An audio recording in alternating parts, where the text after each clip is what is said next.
Soberano Jesus, nos conceda a graça de uma fé viva e forte, para que enfrentemos os desafios, as adversidades, com força, com convicção, e que nada nos separe do amor de Deus. Amém e amém. Amém. Amigos, estamos de volta ao texto sagrado. Nós vamos emendar mais uma. Nós falamos no estudo anterior sobre aquele assunto sobre reuniu aos seus antepassados. Aí eu lembrei de uma citação de um teólogo, e então eu resolvi compartilhar com vocês isso aqui, nessa ocasião. Então, o tema para o estudo de hoje, o título do estudo de hoje é O Teólogo Diante da Morte e da Depressão. Bavinck, Spurgeon, Elias, Jó e Jeremias, são exemplos que eu vou trazer para considerarmos nessa ocasião.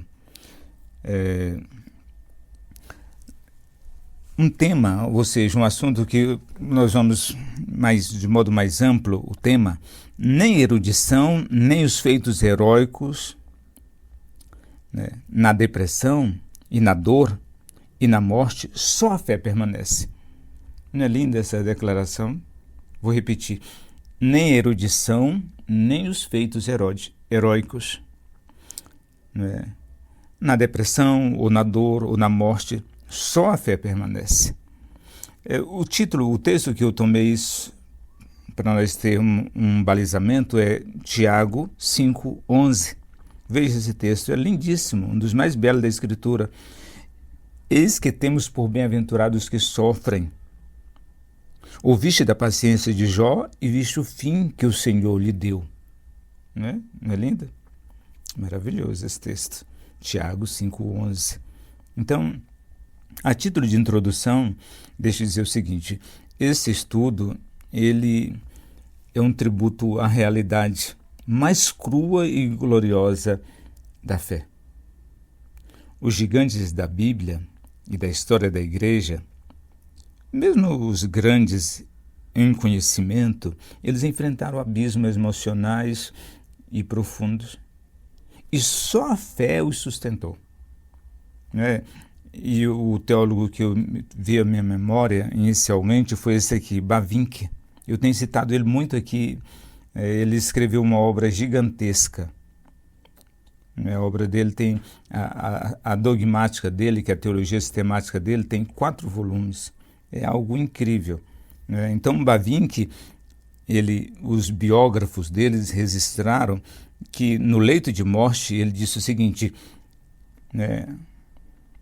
agora, nada mais importa, nem a minha erudição, nem a minha dogmática, só a fé. Só a fé importa. Olha que linda essa declaração. Charles Spurgeon enfrentou crise de depressão. Sabia disso?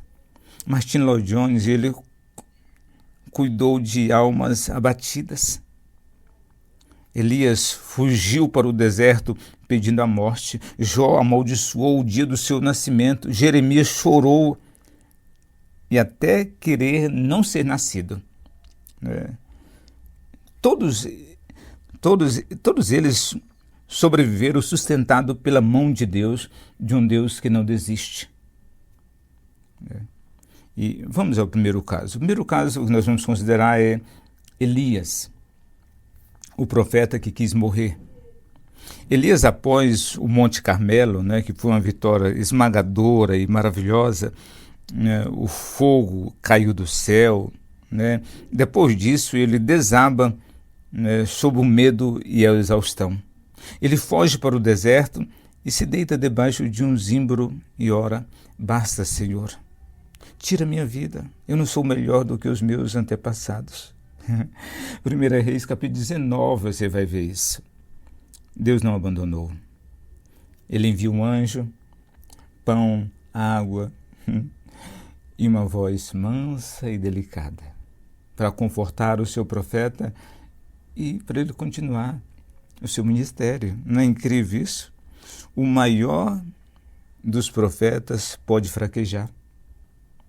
mas o Deus de Elias é fiel. A restauração vem na quietude, no vento calmo e tranquilo. O outro exemplo que nós vamos considerar na série que nós vamos iniciar em breve é Jó, né? O justo em crise. Jó amaldiçoou o dia do seu nascimento.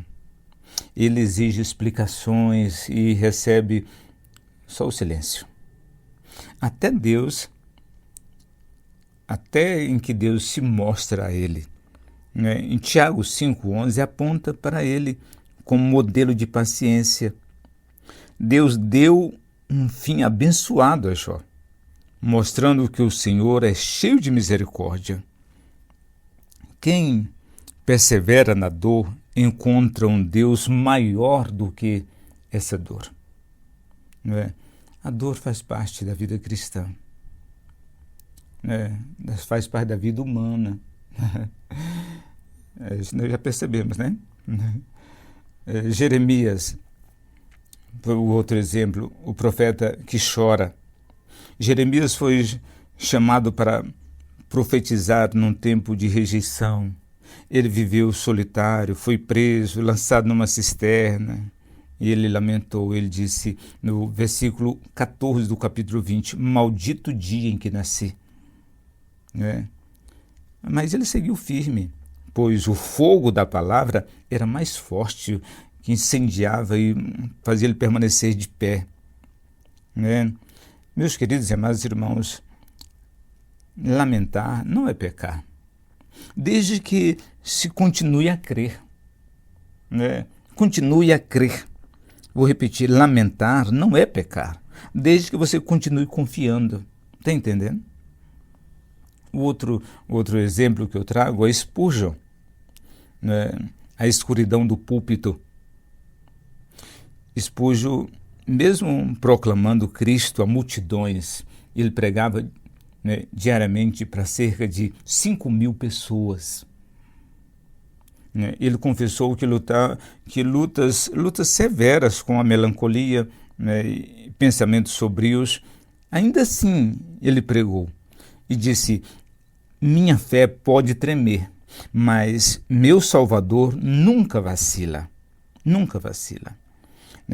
A título de aplicação, lembre o seguinte: a depressão não anula a fé. A graça sustenta.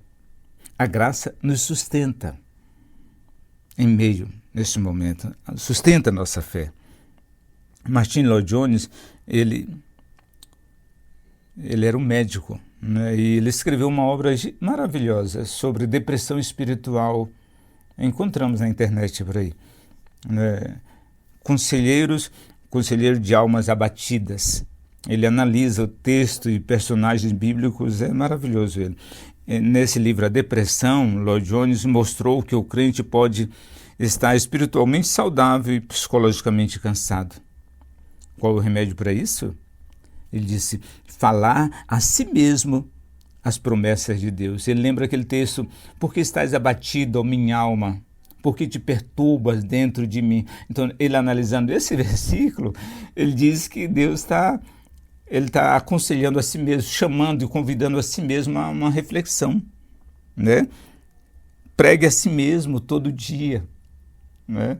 Pregue a si mesmo todo dia. Isso é maravilhoso. Você é cristão? Pregue a si mesmo todo dia. Tá bem? Né? E Bavinck, né?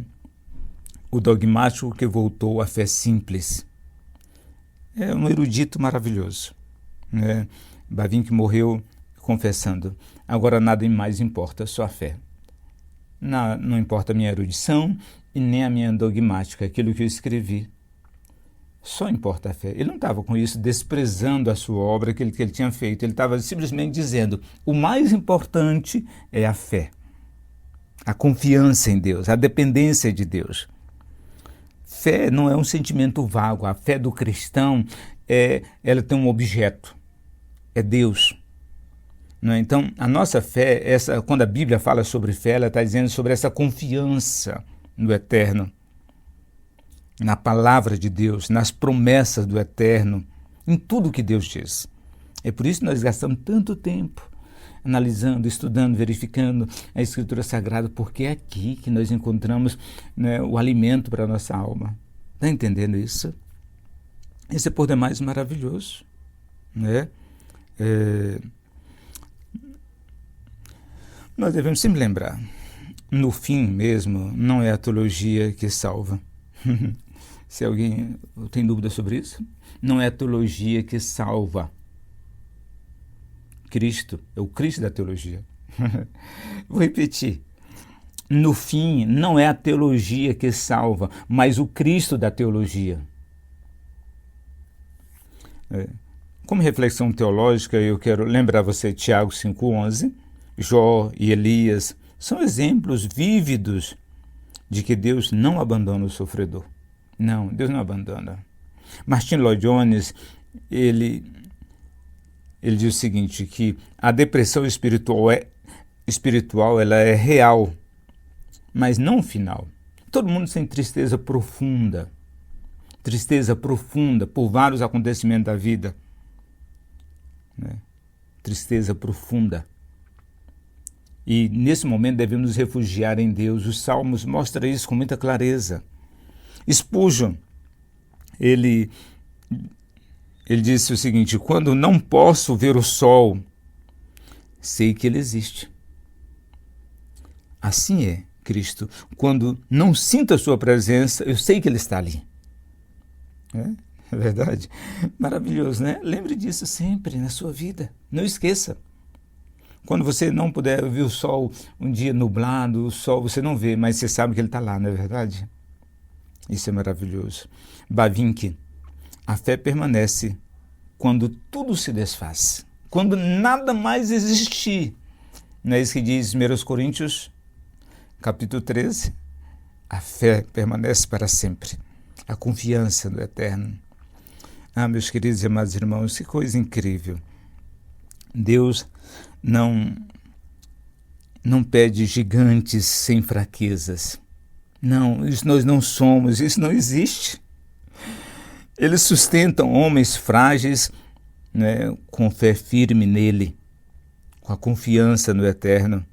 Que a nossa fé seja real para os dias de sol, né, e para o vale da sombra da morte. Amém? Que Deus abençoe você. O Salmo 23, né? Amém. Que Deus abençoe você poderosamente. Amém. E amém. Amém. Amém.